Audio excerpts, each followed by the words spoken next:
everybody, I'm back with one of my special videos, and I'm going to speak about something special today. I'm going to speak about the environment. Why the environment? World Environment Day just crossed yesterday, and why are you talking about it today? Well, World Environment Day need not be just for one day, and it need not be just about one topic. It could be about a variety of topics. So I'm sure by today morning or by the evening, all of you are done with kissing the trees, planting a sapling, and putting up photographs of your garden and your greenery all around you, and putting up songs of the environment, and you know, all that. We've all done that, and we've been there and done all that, and we are not talking about major issues. We are talking about the environment and how many trees have been cut down, and how plastic is polluting the environment, and how we need to be more careful about the environment. It's been there from the morning. World Environment Day has been filled up since the morning to the evening about how we should conserve the environment. But are we doing that? Are we really doing that? Apart from the greenery and the hills and the birds and the flora and the fauna, there is much more to the environment than just the trees and the things that we see around ourselves. Okay, so I am sure we're all done with that. Now, one thing that we haven't talked about is our cars. And which car am I talking about? I'm talking about the SUVs, the sports utility vehicles. Now let me tell you a little bit about the sports utility vehicles. Now my question is, if you are a person who needs to keep going out, you need to keep going into the wild or to the hills or to places of adventure, then you have an SUV, that's fine. That means you're not spending much time within the city limits, but you are off the city limits, and you're on the road going somewhere. You're the person who seeks adventure. So as we see in the ads, there's this SUV climbing up the mountains, going through snow-capped mountains and over hills and dales, and you know, all those kind of things, which makes that car feel, the SUV feels as if it's the ticket to freedom. It's a ticket to freedom for anyone who's buying it. But that ticket to freedom is costly. I will tell you how. Because the SUV is a car which is not just a sports utility vehicle. It is much more than that. Because every liter of petrol that is burnt emits a huge amount of carbon dioxide. Huge. Mammoth for every liter of petrol that is burnt by an SUV. And SUVs have huge appetites. They have huge appetites. They guzzle up a lot of fuel. And these SUVs give very little mileage within the city limits, but then off the city limits they give a lot, because when they are going on a long drive or something like that, they give more mileage. And so what happens is that this makes them a major contributor to climate change. Now, we've all been speaking about climate change, but we have not looked into this very important factor of a sports utility vehicle, of an SUV, which runs around. We've seen sports utility vehicles, even though it is not necessary to drive it within the city. But still, we see people, we see leaders, and we see political leaders, and we see non-political leaders, we see people who have got money.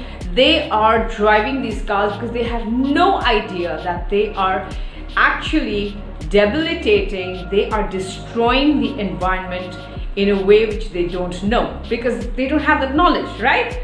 So their enormous engines, this SUV engines, actually spew out twice as much carbon monoxide, hydrocarbons and nitrogen dioxide than greener passenger cars.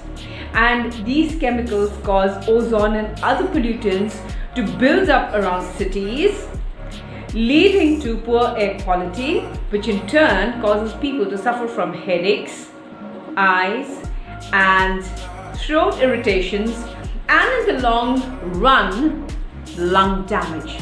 Now, who would have thought that a sports utility vehicle causes lung damage? I am saying this because I have been reading this about the environment since yesterday was the World Environment Day, so I thought I should read some, and then I happened to come across this little article about SUVs. So my request to all those people, I know you've got a lot of money, you need to have 2-3 cars, that's fine, that's absolutely your prerogative and your decision, but next time you're buying a car, can you think of buying a car which is not going to hamper the environment? Can you please help us not to destroy the environment, which is already half destroyed? And the city where I stay, Guwahati, has very poor air quality. Most people don't know it. They think that, oh, we've got trees and we've got a little bit of wind blowing, we've got the Brahmaputra, we've got great air quality. We don't. We've got very poor air quality, and if you don't believe me, just go into the net and find out. Do some Googling, and then you'll find out that Guwahati has very poor air quality. And as I see, there have been a lot of people who've bought a lot of SUVs. There are at least, I think, out of 5, there are 2 SUVs on the road. And so next time, my request is, all those people who have a lot of money, if you can use your money to buy a car which is going to not emit these poisonous gases into the environment and make our lungs weak, and we have throat congestions and we have breathing problems. Can you help us? Because you are going to flip by in your car with the glasses up and your AC on, but you are adding to the pollution of the city. You are adding to the emission of poisonous gases into the city. Can you just stop that? Maybe you can think of buying an electric car, because I'm sure you have that much money to buy an electric car or some sort of hybrid car which is not going to harm the environment. Or maybe, you know what, if you are really not bothered about this, but then you can think of carpooling, and you can think of, if you're staying in the same apartment, all of you can think of going in one car and not adding to the already polluted environment. So we've been talking a lot about the World Environment Day, but I've seen people only planting trees and kissing trees like I did. I had an old picture, so I put it up. And but we have not been talking about these most important factors, about the kind of things that are slowly debilitating the environment and adding to climate change. So please think about this, because it is time we start thinking. We are talking about plastic, but we still haven't been able to say that don't give us 2-3 plastic, because when I go out for shopping, I've seen people saying, give me an extra packet for the chilies, give me an extra packet for the potatoes, give me an extra packet for the other vegetables. Nobody carries their own bags anymore.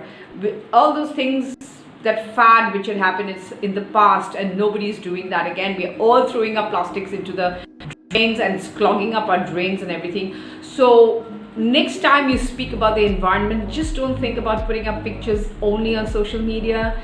It doesn't help. If you want to really help, talk about real issues. Talk about things which are going to help the environment, because it's time we start talking serious instead of beating around the bush and talking anything. Talking, anything but sense. So I'm going to say bye to all of you. Please keep this in mind next time you're talking about the environment. And of course, don't forget to subscribe to my channel and press the bell icon so that you get regular updates whenever I'm uploading a video. And of course, like and share my video if you really like and like to see what you have seen right now. And it helps in the algorithm, So, okay, I'm going to say bye to all of you, but don't stop planting these trees, because you will have a lot of birds and butterflies and little insects coming to play in your garden. Don't stop doing that, and stay happy all of you, and stay safe. I'm going to see you again soon. Bye.